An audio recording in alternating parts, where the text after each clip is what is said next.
Kuwait మీద Iran దాడిని Gulf దేశాలు సీరియస్ గా తీసుకున్నాయి. భారత్ కూడా ఈ అటాక్ ని ఖండించింది.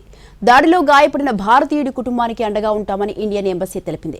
ఇప్పటికే ఉద్రిక్తంగా ఉన్న ఇరాన్ అమెరికా ఘర్షణ ఈ అటాక్ తో మరింత తీవ్ర రూపం దాల్చే అవకాశాలు కనిపిస్తున్నాయి. కువైట్ ఎయిర్పోర్టుపై ఇరాన్ విరుచుకుపడింది. క్షిపణి డ్రోన్లతో అంతర్జాతీయ విమానాశ్రయంపై అటాక్ చేసింది. టెర్మినల్ 1 లక్ష్యంగా చేసుకుని దాడి జరిగింది. పేలుళ్లతో విమానాశ్రయం చాలా వరకు దెబ్బతిన్నది. దాంతో కువైట్ ప్రభుత్వం తాత్కాలికంగా విమాన రాకపోకలను నిలిపివేసింది. ఈ ఘటనలో ఓ భారతీయుడు మృతి చెందాడు. 63 మంది గాయపడ్డారు. క్షతగాత్రుల్లో పలువురు తలలకు తీవ్ర గాయాలయ్యాయి.